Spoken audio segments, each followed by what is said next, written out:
Hi everyone. If you are a student or a young professional in a new country like US, this podcast is extremely important for you. When anyone comes in a new country, there are immense number of challenges. And today we have someone who faced these challenges and he tackled those challenges head on. And that's what today's podcast is all about. We have Rohan with us, Rohan Zaveri. Welcome to the House of Royce.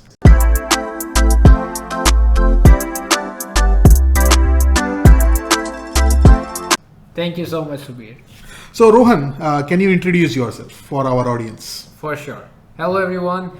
My name is Rohan Zaveri. I was born and brought up in India. I finished my high school there and then came to the States to pursue pharmacy school. Right now, I work in global medical affairs at Takeda doing my postdoctoral research fellowship. Wow. So, you are a perfect guest for us for today's topic because you grew up in India and then you decided that you will come to US. And during your journey while studying in US and now that you are with a big pharma company over here, that journey encompassed lots and lots of challenges. Yes. And we want to really understand how you tackle these challenges and how our audience can benefit from your experience. I remember when we were driving to my house, you said that we will discuss about a lot of your experiences where you found that staying in the shell of the comfort zone is always deleterious for any individual.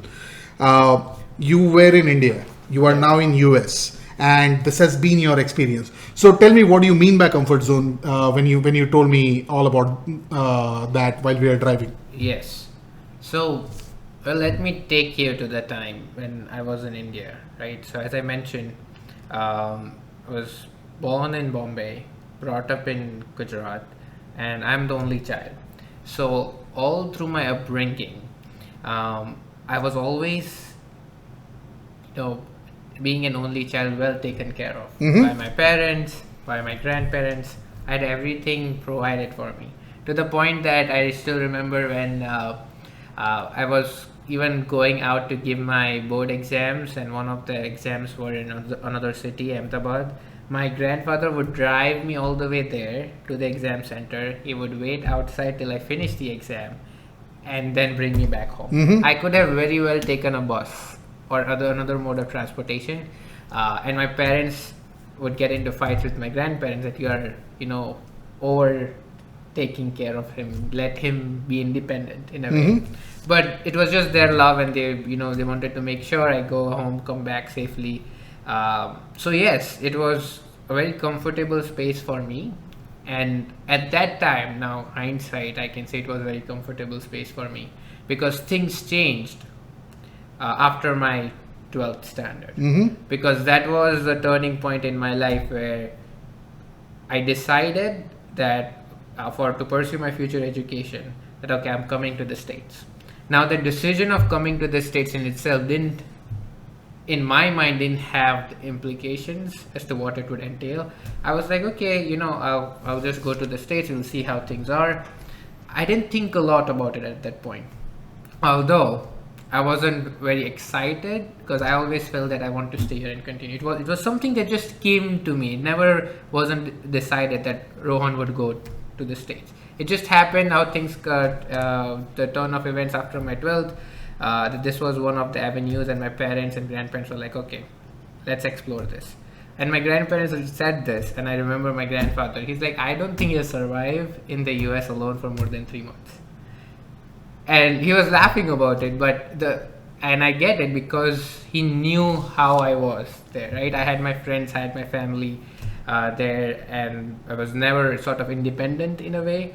And here I had to do everything on my own. So now, cut to the point that turning point came, I came to the US. And now it hit me. After I landed at the Boston Logan International Airport, took an Uber to go to my university. I got into my dorm room. and then I just sat there for 2 hours. That okay, what next? Mm-hmm. I had a bag of clothes that I had to unpack. I had to think about the orientation starting tomorrow, then the classes starting the day after that. I had to figure out my bank information, my social security, my license, what classes do I want to take, where am I, like, where I'm doing laundry, where I'm going for groceries. So many questions. And that's when I was like, wow. It wasn't a wow at that point. At that point, I was just like, I feel alone. And overwhelmed. Yes. And I was at that night, the first night in Boston when I slept. I didn't sleep, but I was thinking about all the times back in India when my parents would tell me that, if there will be a time where you have to be independent, it will be hard for you. Why? Because I was always in that comfort zone there. And now I felt what it means to be uncomfortable. You don't know how you are in your comfort zone until you are not in it. That's when you realize that yes, you're outside. Because that's when you start feeling overwhelmed. That's when you start feeling anxious. That's when you start feeling stressed. And well, that continued for a year or two. Mm-hmm. I learned how to tackle it.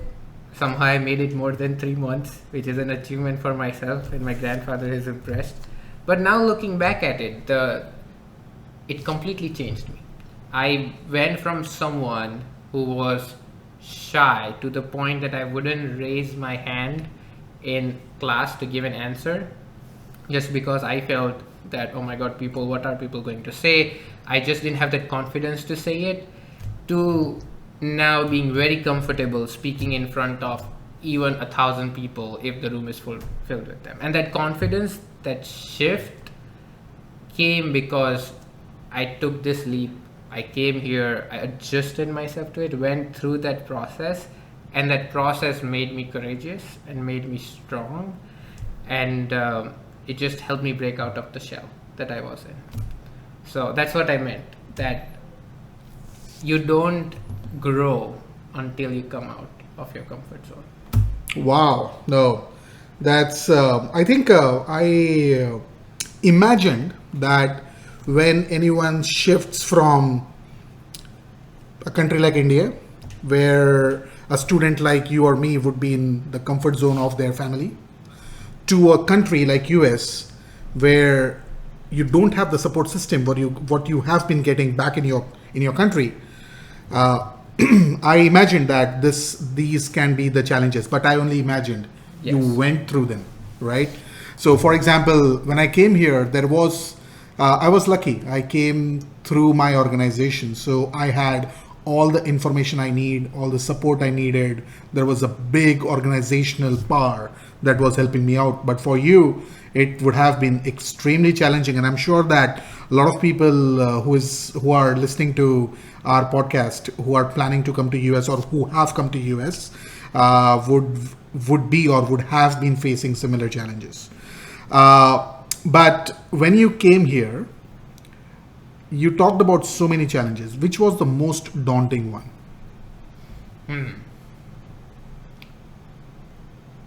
The most daunting one for me was speaking in front of people. Mm-hmm. And why I say this is, I touched upon this before when I was talking about how I felt shy. There's a story behind it. So to go into that story, I just going through my primary school, middle school, I was a very reserved kid, and my parents and my teachers saw that, so they wanted to sort of push me and give me opportunities that I become more comfortable speaking, just in speaking, right? So one of these instances happened that we had a declamation competition, and it was a cross class competition.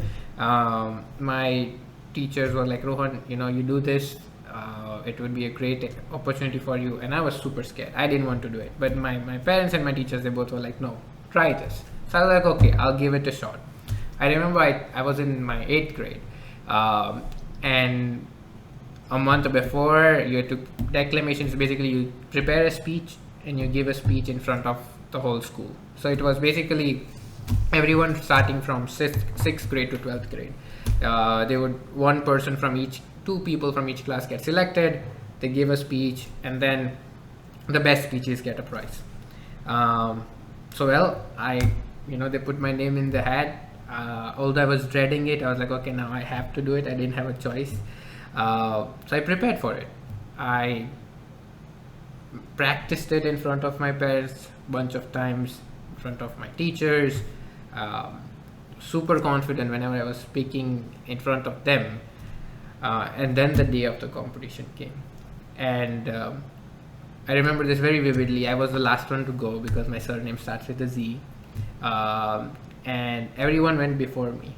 And I could hear their speeches. I could hear the audience clapping. And the more it came nearer to my turn, the more stressed I became. And then I went to the stage. I saw everyone. And just at that moment, no words came to my mind. I was completely blanked. My palms were sweaty. I could hear my heartbeat. There was churning in my stomach. No words. I stood there, I think, for about 2 minutes. I could see people in the audience who were clapping before were now whispering and smirking. And in my mind, it was like, you are so horrible. Like, you're just standing here as a stone. And I could not move. I stood there for 2 minutes. Somehow I got courage to just, come backstage. And that instance shook me to the core, to the point that I became even more reserved. So it flipped. The outcome was supposed to be the other side, but it didn't work out for me. And from that point onwards, from my 8th grade to the 12th grade, I became so nervous speaking in front of people that I wouldn't raise my hand in front of my class teacher to give an answer to a question, even though I knew it. Just because in my mind, that situation was replaying that I am not good enough. What will people think? They will smile, they will laugh at me if I say something. And when I came here, right, in India, it was still easier because the relationships I had were sort of created for me. I'd been in India for like 16 years, so I developed those relationships since I was a child with my friends, my relatives, and of course family. They all helped it. Here, I had to start from scratch. I had to build that network for myself.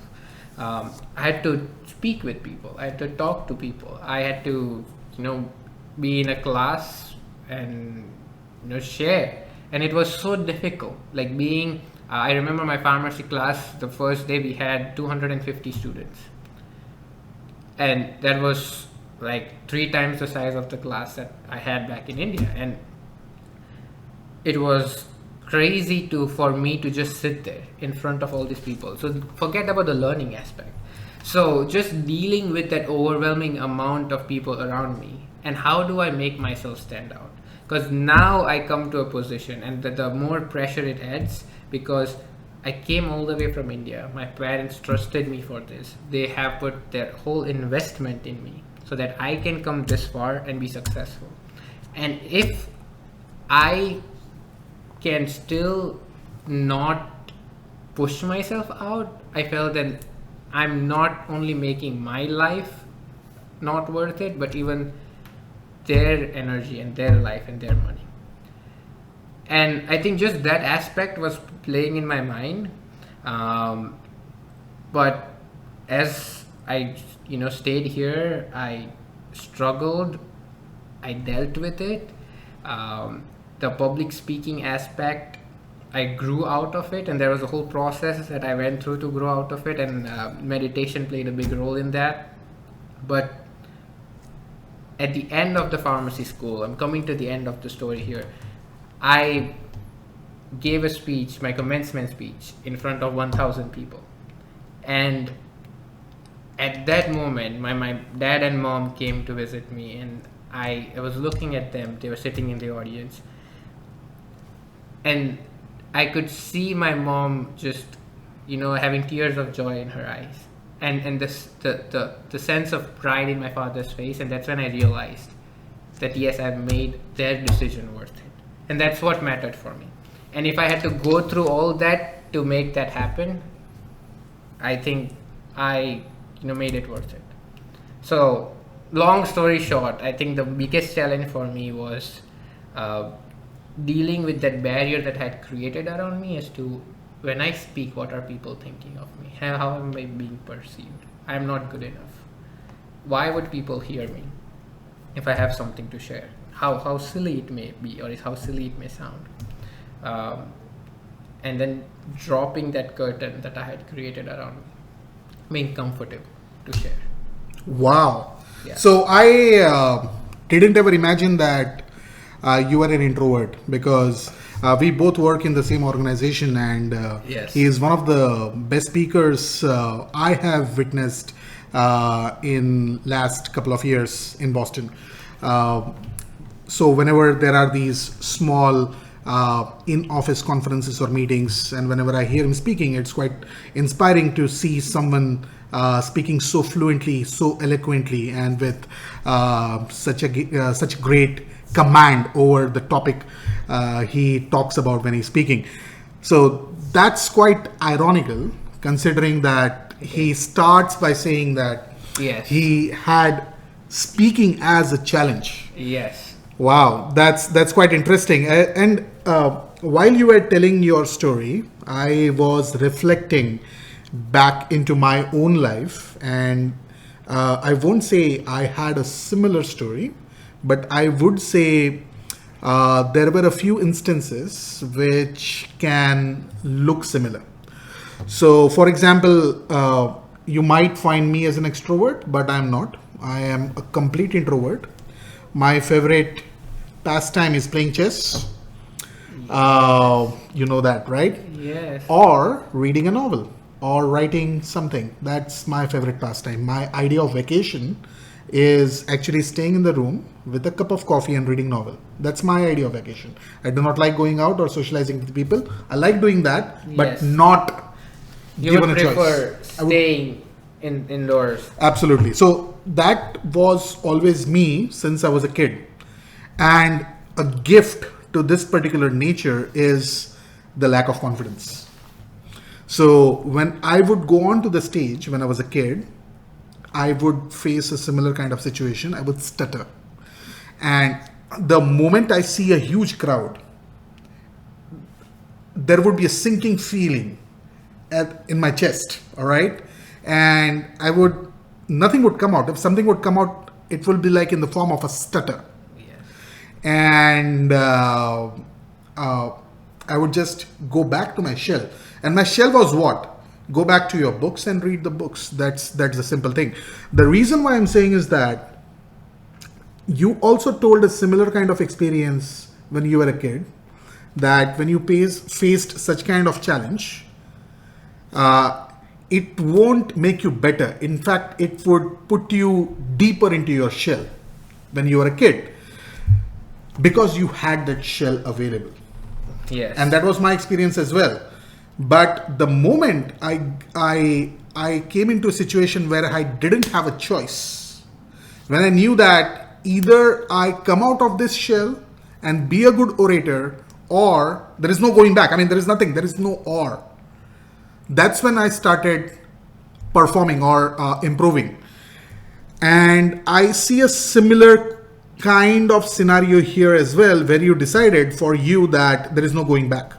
This is the point where I have to just break this shell. I have to come out of my comfort zone. I cannot be seen as someone who cannot speak. I have to speak. I have to be a great orator or whatever, right? Yes. So the question is this: do you think that availability of a choice to go back or not burning the bridges is a great barrier when you're trying to come out of the comfort zone and trying to excel? I mean, from both of our stories, Mhm. right?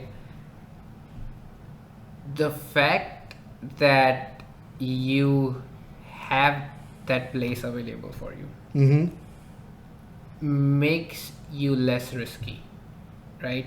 It's like when you know that you have, like, it's a bird who, unless you push it out of the nest, it wouldn't fly, because it always knows that there is that nest for it, right? So in a way, yes, that knowing that, yes, you have that space, you have that comfort zone, you have that shell for you, it made me walk out of that stage. And even though I felt miserable, I was crying, nothing in me shifted to a point where I said, no, I want to do this again, and go up there and speak. Why? Because that just had an opposite effect, and I had my place to be. But here, when I came here, I had this whole opportunity for me, and I cannot look away from it and go back. And what would go back entail? Like, going back would be to go back to India, because my shell was there, my parents were there, everything was there. So what, I didn't have that choice. And that, now that you brought it up, I think that's a great observation. It innately shifted something in me, that it's do or die. Yeah, and in those do or die moments, you actually make some choices which in normal situation you might not have made. I would hear from you more on this, because I haven't heard the story to the extent of these details. But in my case, when I did not have the choice of going back, I had to do something about this. I actually,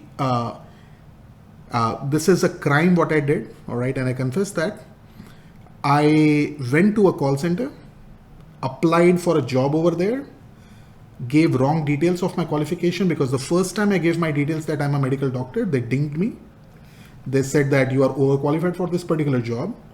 And the only reason why I was joining the call center was that you have to speak to a customer and you get trained over there. You get 2 months training to speak, and they make you stand on stage, and there is large audience, and you have to speak fluently. So I wanted a training. I heard from my friends who used to work in call centers, so I followed their path. But when I went through the normal route, when I applied with my CV, they didn't accept me.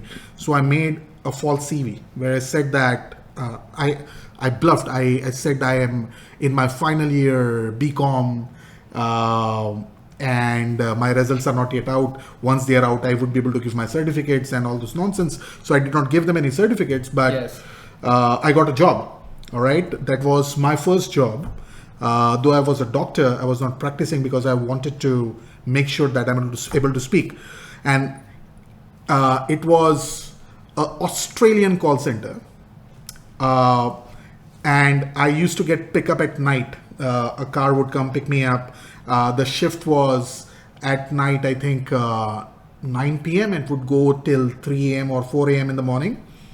But I learned from there. And the other thing I did was that I went to a class. Yes. You know, the class what we have in coaching classes, what we have in India. Yes. And there I told them that I'll teach biology to your students. And first couple of classes were nonsense, because I didn't have the skills of speaking in public and talking to people. Yes. But I think in a couple of months I was up there. I wouldn't say up there, but for me it was a great leap in terms of how I speak in public. And now I am very comfortable. I might not be the best speaker out there, but I am not the worst speaker, definitely. Oh, for sure. So that was me. But the reason why I was telling you all these things was that you make certain decisions which you might not make in normal situations. Correct. In your case, did you make such kind of decisions, or did you take such kind of choices?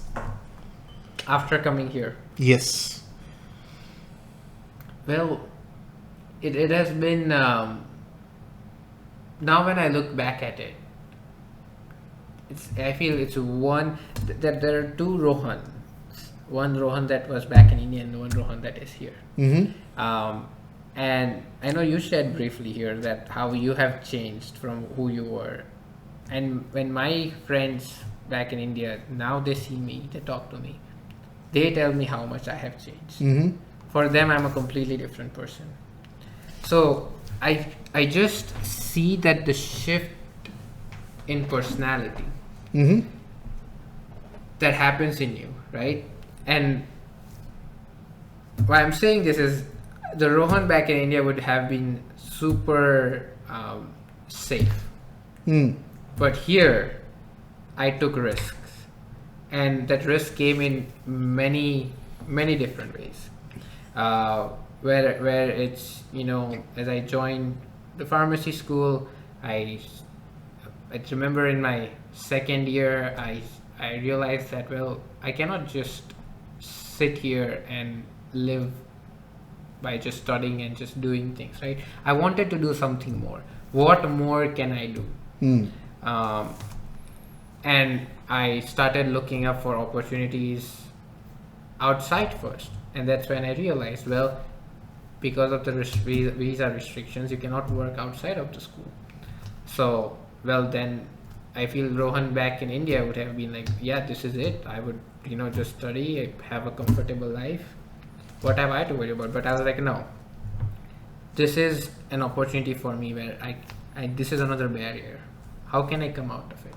I started looking for things that I could do in school. I remember the first job I took was a note taker job. In my second year, it was during my summer years. I was taking a biology class, biology 2, and they needed someone to take notes for a student in biology 1 class because of some physical disability. So I would sit in the class, take notes, and I would get paid for doing notes. So that's how it started. And then slowly from working as a note taker, I started working in help desk at the information services. And from there, I then started becoming part of organizations. American Pharmacists Association, International Society of Pharmaceutical Engineering, Universities Allied for Essential Medicines, UAEM. I became a part of it, saw others who were more senior than me, and I learned from them as to how they were, presenting themselves, how they were composed, how eloquent they were, and slowly and steadily participating more, I applied for a leadership role in the organization. Then I was like, okay, this is good, but what else can I do? There were opportunities for research. How do I be a part of research that I can I apply for research opportunities outside? We had amazing institutions around us, Dana-Farber, Brigham and Women's, and students would work there and also do research. But again, I couldn't do it. So I reached out to all faculty at my university. Would you want to work? Do you have something going on that I can help you on a research project? And that ended up being a summer undergrad research fellowship that I became a part of, and I did 10 weeks of research. From then on, I applied for the honors program, which entailed that I would do 2 years of longitudinal research. So that opportunity opened up. So it was, I think, one, you have a rate limiting step in a reaction, and once you go break that, that's when you need to go overcome it to get to the end product, right? And every time I came across a rate limiting step, in my mind I took it back to, well, this is again an opportunity for me to break that, right?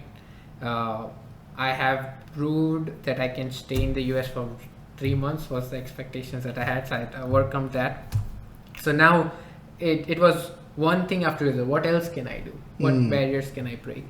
And each time I broke a barrier, it sort of liberated me. Yeah. And it's amazing feeling that you get when you look back into your life and you see how far it has grown. And this is now, you're not comparing yourself to others. This is you are comparing yourself to yourself. Absolutely. And I think that joy and that happiness is the biggest happiness. Wow. Wow. Interesting. So, what you talked about, the rate limiting step, is something like the escape velocity. Yes. When the rocket is trying to go outside Earth's gravitational Yes, pull, yes. for a long time it cannot if it doesn't achieve that escape velocity, Yes. right? It's something like that. Which brings me to the next observation that I have, and I might be wrong, is that success, or this coming out of comfort zone, or succeeding in breaking that shell, whatever you call it, is it infectious? What I mean is that once you are able to break one part of your comfort zone, once you have succeeded in something, you are able to then take up more challenges and succeed on those. It gives you more valor to tackle or face those challenges, or welcome those challenges. All right, let's see. Let me take up this. Let me fight with it. Is it infectious? That's what I'm asking. I would say 100%. Once you break one thing, you get, for the lack of a better word, that dopamine boost. Yeah. That yes, this was amazing. The next thing, and I was like, I need to feel that same feeling. And now you're like, okay, I can do this, and I can do this. But I think the caution that you have to have is knowing which challenges to encounter. I wanted to come to that. Good, you brought it Yes, up. Awesome. because that's the difference, right? And it's a wonderful example that I recently heard. In a game of soccer, you have a more sort of novice or an amateur player, which runs around the whole field, right? He would run. He would try to he would pass around, get the ball to him, and he would try to score a goal. But someone like Messi wouldn't be running around a lot. He knows the perfect spot that he needs to be, that when the pass comes to him, he will take that shot and it will be a goal. You become more efficient, right? And I think that you need to know which challenges you want to break, because you cannot do everything. And I think that's why I bring this, is when you are in that process of, yes, I can do this, I can do next, what else can I do? You can lose focus. And what that leads to is it burns you out. Because now you are overwhelming yourself. And at a certain point you reach where you are tackling so many things that you realize that it's too late, that I cannot do this. So what's important then, to know what challenges you have to encounter. I think that goes back to your why. What is your why? Like, what drives you? What is something that you're passionate about? And this is something that I think I learned from my dad, right? I remember when I was back in India growing up, he would not be around for any social function, we would go out to watch a theater and he would have to leave in between the movies. He would wake up at 2 a.m. and that was because he had this own lab that he had set up, and he had to go to the patient's house to get the blood work done. He would get a call at 2 a.m. from the doctor that, hey, we need this blood work done, and he would wake up and go. He wouldn't be there at any social function because he had to go back to work. And his why and his purpose was always that, how this is the work that I'm doing, how can I build this, how can I be the best version of myself. And I saw him day in and day out living by that.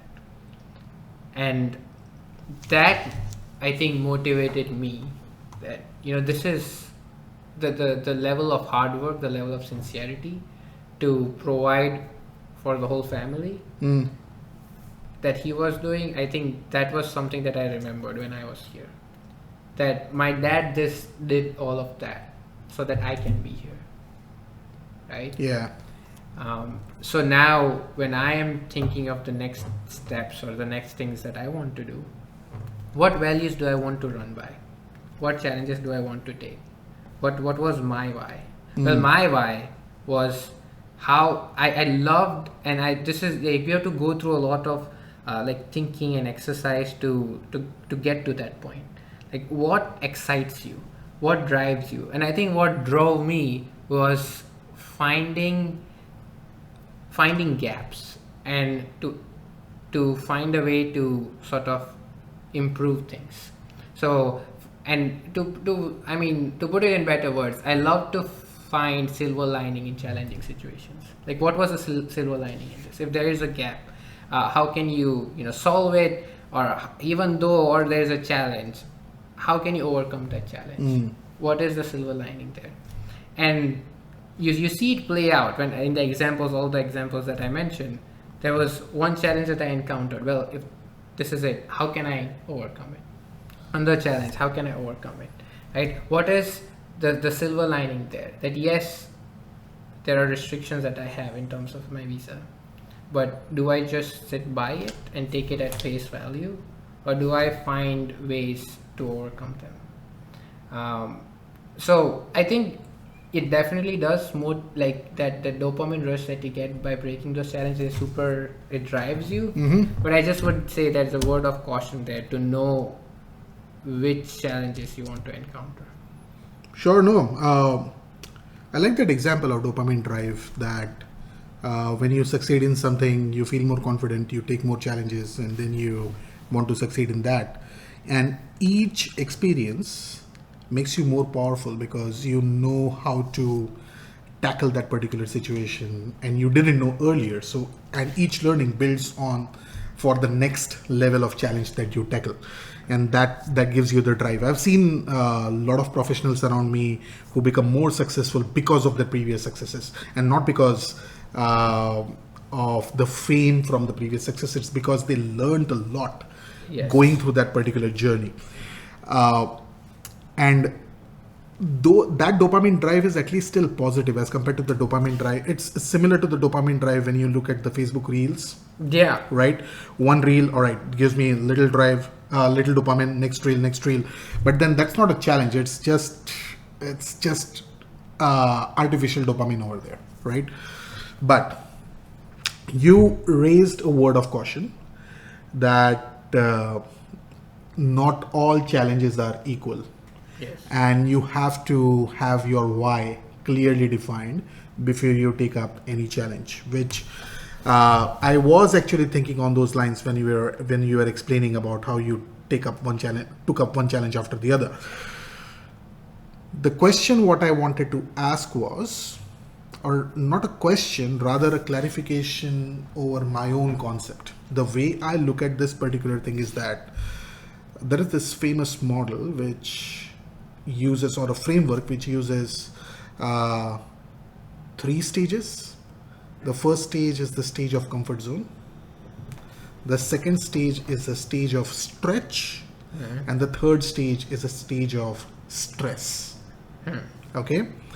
Now, it's not a stage, but these are different compartments of how you do your work or whatever. All right. So let's say you are doing a mundane job. You don't like that particular job. Let's say I don't like accounting, or I don't like putting data into Excel. I don't like data entry job. Yes. All right. And let's say that's my full-time job. If I'm not loving that, I won't experiment with it. Okay. I won't try to learn anything. I don't love that particular thing. I just need to complete it. Yes. So that after 5 p.m. I go home and do what I like, maybe. Right. Yes. So from 9 a.m. to 5 p.m., which is my work time, I'm just going to do data entry into the Excel, not learning any ways of doing that job better as compared to earlier. Maybe I can learn about scripts. Yes. I can learn about macros or whatever, but no, I won't, because I don't love it. Yes. But if I love it, then I will go to YouTube, try to learn how do I do it better. Yes. Is there a formula? Is there something I can do to make it more efficient or whatever, right? So that's the stretch zone. You're stretching yourself on something you love. Yes. All right.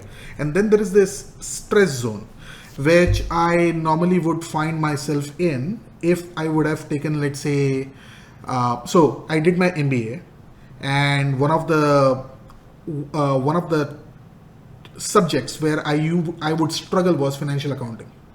All right, and I took most of my the optional courses. What do you have? I took all of those from finance so that I learn a lot in that. Okay, Yeah. but I never made that as my profession. Let's say I would have taken a job of maybe a financial controller in an organization. Yeah. All right, I'm a physician. Yes.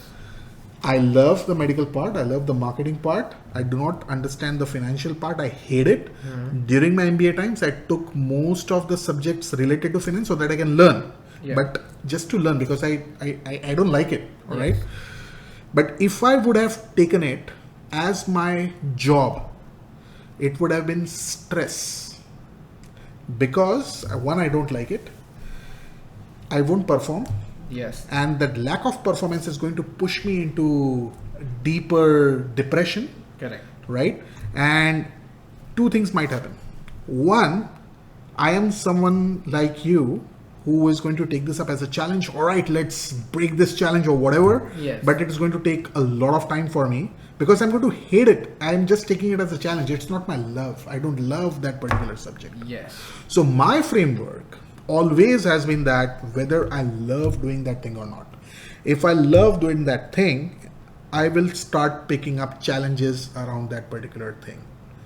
So for example, I'll simplify this framework. You love piano, let's say, and I know you do. Okay, but let's say you want to dedicate your life around piano. Okay, that's what you love doing Yes. all the time. It puts you into flow. That's the ideal state where Yeah. the time stops for you when you're playing piano. All right, even if hours go, if you're playing piano, it will be like a minute for you. The Yeah. time stops for you, right? If you are in that particular state with piano, you will experiment with it. You will come up with notes which have never been discovered. That's a challenge for you. I want to create notes which were never discovered. A combination of notes, a music, Yes. that's a challenge for you. You will start exploring such kind of challenges. And because that's driven by love, the likelihood of your success is very, very high. One, two, even if you don't succeed, it doesn't really matter to you. Yeah. Because you love it. Yeah. It puts you in the most beautiful state of work, which is flow. Yes. And that's the framework I have been using. And I wanted your opinion on that. That my concept of choosing a challenge is whether I love that space where the challenge lies or not. If I don't, I just don't touch that challenge unless it's impacting my survival. Yes. But that's a different thing. Exact. No, I think that's where I was going. And Sure. you touched at it in the end. That yes, it is a very one of the very important ways that you can think of it. That if you love something, then you take it up as a challenge, which works for most of the time. But then there are challenges that you might have to take that Sure. you don't like, and that is in the case where those challenges are needed for your survival. Right? Did I love note taking? No. Did I love working in help desk? No. No. Right? Did I love going and talking to people in organizations so that I can help myself improve, and then love going for a leadership positions? No. At that point, no. But I knew that I wanted to do this so I can help myself. I can grow. So there might also be things that at that point you don't love doing, but you might love the outcome of it. You love playing piano, and that motivated you to work on it more and stretch yourself so you can discover new notes. You don't love go and talk to people and make yourself put yourself out in front of people, but you love when you see yourself speaking in front of others, and you love that image of yourself, and that then motivates you and helps you stretch. So there is, I think, two ways of it. Things that maybe one is you love doing the activity and then you do it, and that helps you stretch yourself. And second, you love the outcome. You don't love the activity yet now, but you know that this activity will help you to reach that outcome, and that helps you stretch. Sure. Or there can be a third scenario, which is a similar scenario to what you explained, is you know what you want to do, but to do that you have to do something that you don't like at all. Yes. So there is this famous story about a squirrel, a rabbit, and a fish, and it's a story which I tell my wife whenever we are expecting too much from our kid. Yes. Okay, so there is this rabbit, there is this squirrel, and there is this fish. All right. Fish is in water, he knows how to swim. Rabbit does best on land, running, all right? And then you have got squirrel, which does Yes. climbing, right? And now, if I am judging someone, let's say so the story goes by that there is this monkey Yeah. who is the judge, okay? And he creates a criteria, all right? The criteria is who is the best amongst these three. All these are students. Who is the Yes. best among these three? And the criteria goes that who is going to run fastest, and who wins? Of course, it's rabbit. All right. But if the fish tries to do running a lot, it won't survive. Yeah. Similarly, the squirrel, it might run, but not Yes. as good as rabbit. However, he or she might try. He is Correct. best in climbing the tree. Yes. Okay, so the conclusion or the learning from the Moral. story was that moral of the story was that you do what you are good at and Yes. keep on improving at that. However, let's say there is this tree. Yes. You are a squirrel. You need to go over there to climb the tree, and that's what you love to do. But in between, you've got this lake. Yes. If you remain here, you are going to die because you are not someone who can survive on land and not climb a tree, and you will Yes. some predator might eat you, Yeah. right? So you will have to somehow reach that particular tree. How do you do that? You have to learn swimming for that point, Correct. for a little period. Okay, so you might not like math. That's perfectly fine, but still you should have some basics of math so that tomorrow you can be a Yes. doctor or whatever you want to be. True. Yeah. Exactly. So, but yeah, I agree with you that we should be mindful of the challenges that we take up, and sometimes some of the challenges that you take up might not be pleasurable. But then, if your goal is clear, still you would be able to Yeah.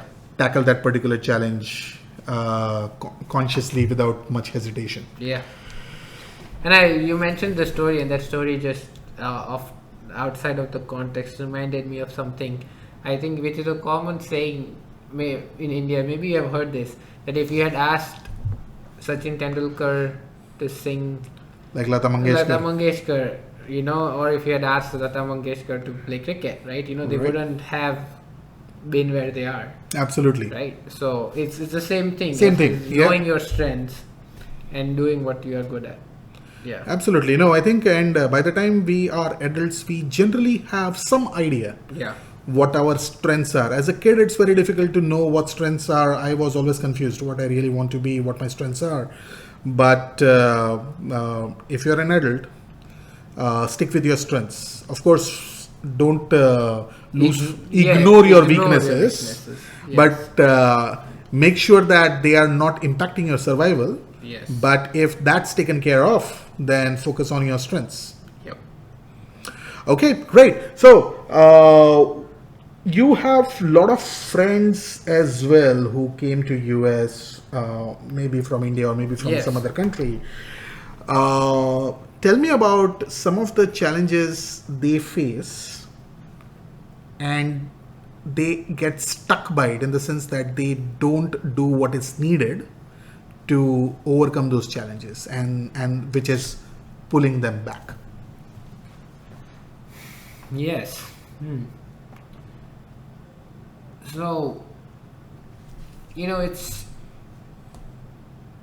when I think of going just back to pharmacy school, we had, as I said, we had a class of 250, but out of those 250 students, 1/3 were international. So 1/3 students were like me, who came. Most of them were from Korea, from China, then some from Africa, some from India, and what did we all, in terms of challenge, have in common? And this is, now I'm talking to, MITS pharmacy school. Apart from like the basic challenge of the language barrier, and yes, all those are there, the cultural barriers. But then we reached a point in our professional life where how can we sort of stand shoulder to shoulder with others when we are applying for jobs, when we are applying for anything, right?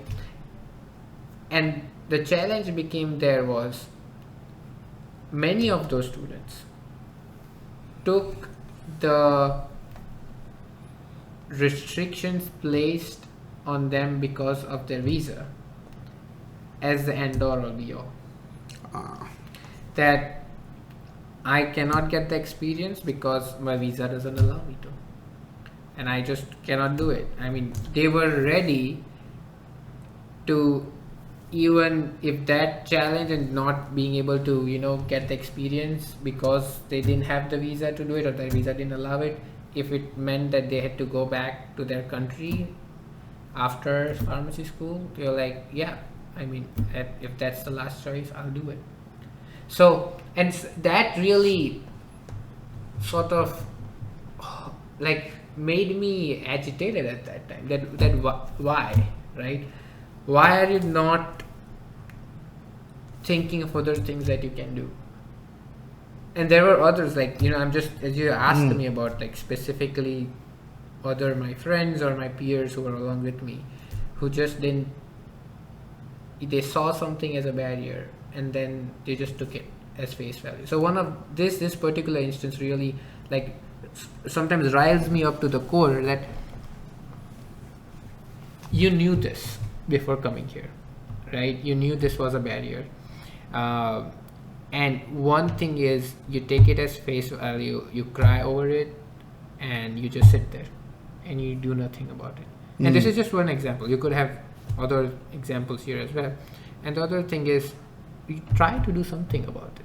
I feel there is always a gray area. There are always there are rules, but there are always rules have some gray portion in that they can be bent.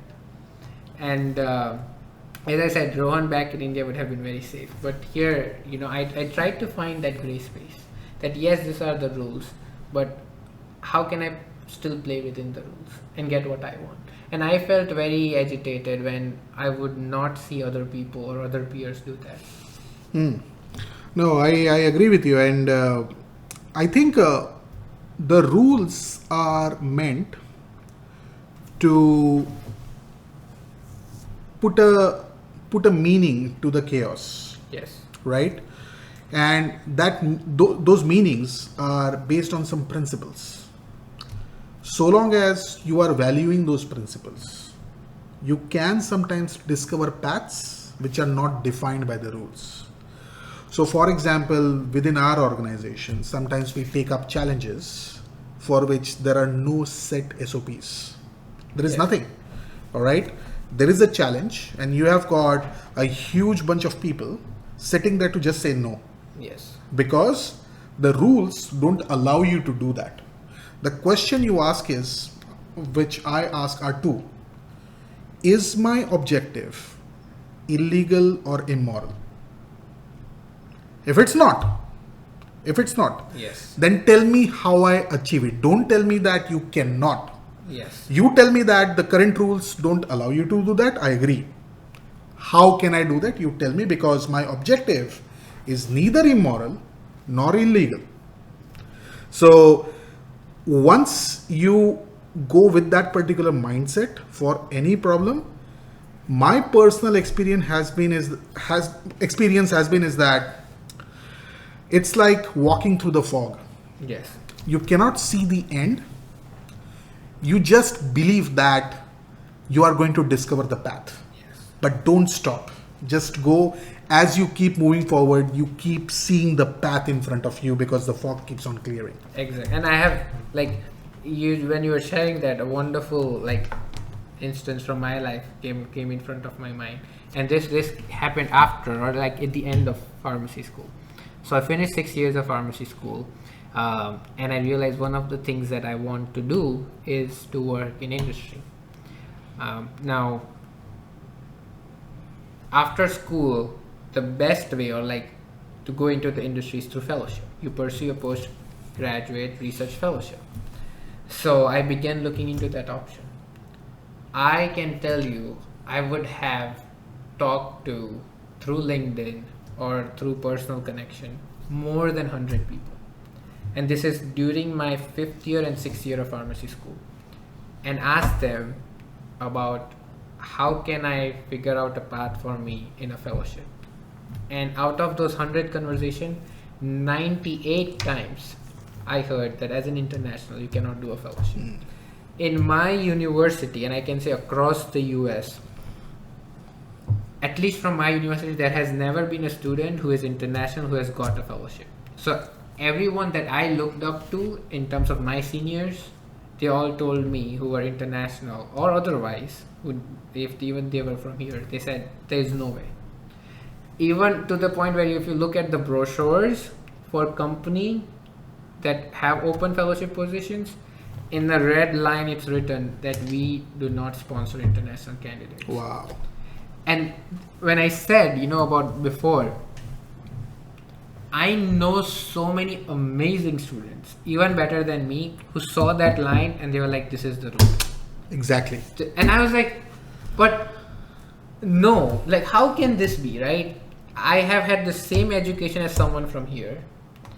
How can this one line stop me from even pushing it?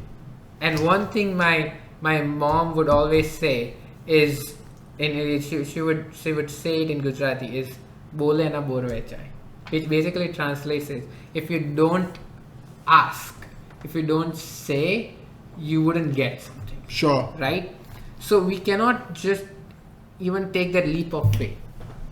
So I talked to all these people, I got a no, but then 98 said no, 2 said, well, there could be a way. Maybe I know this company, maybe I know this program. They have done it before, so you can ask them, or they considered someone before. So I reached out to the directors of the program and I said, this is my situation.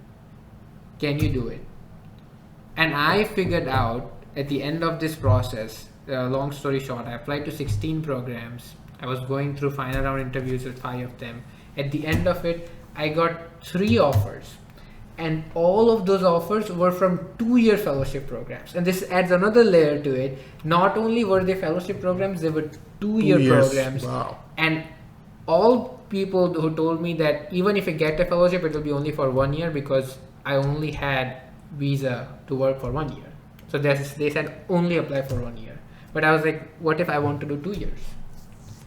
And I got offers from 3 2-year programs, and one of those programs had it written in their brochure that they would not sponsor international candidates or like visa, but they were ready to do it. And why? Because I went out beyond taking that line. I reached out to the director. I talked to the program. I understood what are they looking for in a candidate. Can I offer them that? They saw it in me that yes, I can offer. And can they make an exception for me? And that is what I meant, that there are rules, but there are always exceptions to the rules. If you can show your value and if you are a good fit in terms of this position, right? So, yeah, I mean, that was just one of the examples when you were sharing that, and it came to my mind that there are times when you hear no's, and there are times when you feel like that this is the end. But if you feel strongly about it, then you should at least, what's the harm in exploring? Sure, no, I agree. I think we sometimes dissociate ourselves from what is possible to what is written. For example, the rules what we talk about are created by people like you and me. Yes. All right, who are logical, who have thought through most of the scenarios, but there are exceptional scenarios which are not covered by the rules, and you have to question those people who made these rules. What about these exceptions? And I fall in this exception. Can you help me out? Yes. If you and I agree that we have got similar level of intellect, and you think that you are speaking something logical, most probably I'll understand that you are speaking something logical. I'll understand that these rules are not kind of covering your situation, and I need to make an exception. Yes. And I agree with you. I think rules or no's are by people, and they should be challenged if you think that they should be challenged. Yes. Especially to the audience listening here. 'Cause Absolutely. you will, if you are someone, as you mentioned, coming from India or planning to come to the US or have already come to the US, you will face this situation. One of the issues which I have seen with Indians coming from who have lived in India and then coming new to US, they have a perception that US is extremely rule based, protocol based. It is true. They respect rules, they respect protocols. We also do that in India, by the way. Yes. But in India, it's a huge country, Yes. and there are so many people who break the rules. So we assume that US is more structured as compared to India, which might be true, but it is logical as well. So if you think that there is a rule which is not doing justice to your situations, question that particular rule. There is no harm. Perfect. All right. So I think we talked a lot about how we break the shell of comfort zone, why it is so important, and how you then get into the ladder of success, and how you choose what challenges you need to tackle, and how you question the rules so that you can uncover these challenges or whatever. So are there examples from your friends or your colleagues who achieved great success by following what you did? Is it that what you are doing is specific to you, or is it a principle which is applicable to everyone? No, definitely. I would say it's applicable. I'm just an example. I've had friends from my university and others who were with me, and especially friends who are younger than me, who are now going through the process that I went through, and I share my just like how I'm sharing with you, that this is what I did, and they are doing amazing things. They are doing things that I didn't even think of when I'm just sharing my situation. I just got a fellowship, for example, outside of pharmacy school. I know my friends who even skipped that step and got a direct entry level position in industry, being an international student, which is even unfathomable to me. So and they, how did they do it, or why did they do it? The same thing. They heard that it's not possible. Direct entry level jobs are even more, if not equally challenging, but they tried. Nice. And they did it. Sure. So now that you have seen a set of people, Yes. who do not challenge the rules, who just accept the rules as they are, they try to be in their comfort zone, and because of which it leads to failures. And then you have seen set of people, Yes. who are extremely successful in whatever they do by being disruptive. Do you see a pattern in the personalities of these people which make them disruptive?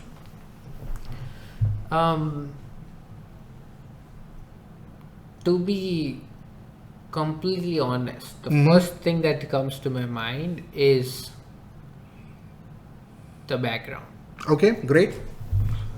Even I think I'm taking a step back, even looking not just the personality but their background. And when I mean by the background is, their social construct, their family, their parents, their upbringing.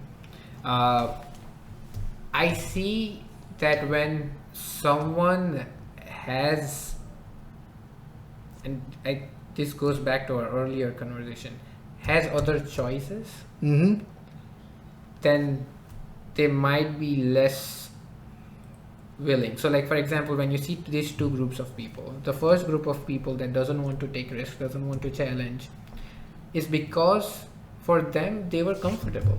They have a lot of options. They had options. Even if this didn't work out for them, they could go back and they could continue working when what their, you know, maybe their dad had a big company and they could work for it. Yeah. Right? Maybe they could open something for themselves back home. When I look at this other set of people, just the way their background was, for them, they had sort of used a lot of the resources they had at their disposal to come here. And they had to make something out of this to go forward. Wow. Other options were not an option for them. So basically, if you have burnt your bridges, Yes. your likelihood of success is quite high. No way. It's Yeah. like I don't remember which Batman movie was it, where in the tunnel that kid is able to escape the tunnel because she doesn't use any of the life-saving ropes. You've seen the movie?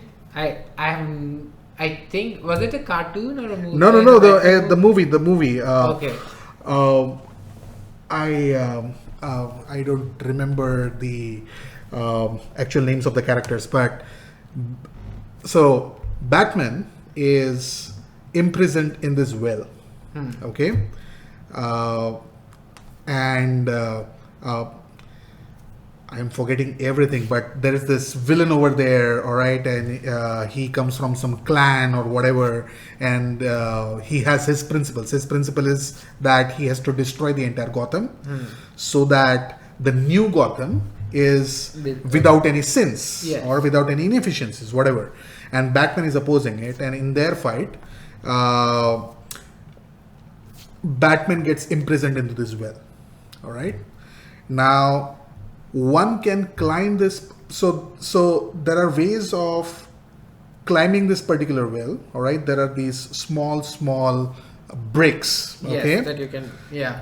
so you have to jump from one brick to the other, whatever. All right, Yeah. but once you have reached this level, from here you have to jump up and then Catch hold of the border Yeah. and then climb up. All Correct. right, but now you have reached such a height that if you fall, you might die or you might break your back. Yes. Okay, whoever have tried, they have either died or they have broken their backs. All right, but there was, legend has that there was one girl who was able to achieve this. Now Batman is Batman. Batman is like, I'm like physically fit. Yes. All right, I can do this. I have jumped from skyscrapers. What is this? All right, so he ties a rope around him. Yeah. All right, and his idea is that if he falls, the rope will hold him so that he won't hit the ground and die. Okay. Okay, and then he goes up and up and up. He reaches the last brick, and from there now he's supposed to jump. Yes. He jumps. He's not able to reach the edge Yes. with his hands. He's not able to catch it. He falls. All right, and because of that fall from this height, though the rope has caught and he has not died, but still it breaks his back. Okay, and then he's surprised. He is, of course, he is completely demoralized that he was not able to make it. And he's able to see that the villain is causing all sorts of destruction Yeah. out there. All right. Then when the healing is happening, when the rest of the guys, they help him. Okay. Yes. And there is one doctor sort of a guy, chiropractor, I guess. He tries heal his back. And when this is happening, they tell him that that girl, the only difference between that girl and rest of the guys was that that girl never used a rope. There was no rope. She went without support. If she would have fallen, she would have died. Yes. That fear of death Yes. was the reason why she succeeded. So Exactly. next time when Batman goes, he actually goes without the rope and he succeeds. But it's a very extreme example from a movie, but it reflects to what you're saying, that if you have a lot of options, they might pull you back and you might not succeed. Correct. Yeah. That's Wow. a great analogy. All right, that has been quite a great discussion about this particular topic. Quite nice. So, I will move to my last question for the day. You talked about, again, these friends who succeeded and then the set of friends who did not succeed. My personal experience has been that if you are creating a community, not official community, but at least you are in conversation with people who are Yes. achievers, Yes. who do not accept the challenge at the face value of it. They go and they fight. If you are around these people, more or less you imbibe their qualities. You also get inspired, Yes. and it increases your chances of moving away from your comfort zone. Yes. This has been my philosophy. I'm consciously trying to understand who these people are, Yes. and trying to be with them and avoid the people who are, I won't say losers, but Yes. you get demotivated by being with people with this negative energy. Yes. So that has been my experience. Has there been a similar experience for you? I think that was a part of the upbringing, Mhm. because and this was again something when growing up, when it came time when you had friends, yeah, there was another saying that I'm not now remembering. It was around something that sange orang, which basically meant the people that you are around, those qualities you imbibe. That's how you become. Sure. Right? So, and my like especially my mom and dad and my grandparents would always be very cautious as to the friends that I would be around. Mhm. And then they would tell me if they get to know if they are into something that you shouldn't be doing, then just be careful of them. And that is at a very a childish level. But then when you become an adult now, and now you see this group of people and you assess them as to some are, as you said, they are they break out of their comfort zone, they challenge situations, and some who are might be more comfortable, some who likes to complain on things while others like to change things rather than complain, right? I see the difference. Like if you sit, and I've noticed this, if you sit with a group of people and you complain for just all these issues that you have for 1 hour, you'll be so drained. Yeah. But opposite to that, if you sit with people who are intellectually stimulating, right, or you just sit for an hour and you hear speeches of great people, even if it's been 1 hour or 2 hours, you won't be drained Sure. as if you are with the other side. Yeah. So the thoughts, the way of thinking, the feelings, all those has an effect on you. Right? And I think this goes back to the negative and the positive aspect. I heard this also, which was very eye-opening. If you take an apple and if you keep swearing at an apple day in and day out, It will decay faster. it will decay faster. Yeah, I heard So of that.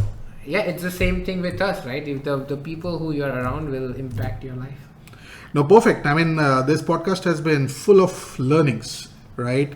I think the first learning is that just don't be in your comfort zone. Just break out of your shell. Try your best to break out of your shell. The other thing is that if you want to really break out of your shell successfully, don't keep a lot of options. Just keep one option that you have to break out of that particular shell. And that is infectious, because once you have succeeded, you can tackle more challenges and succeed in those challenges as well.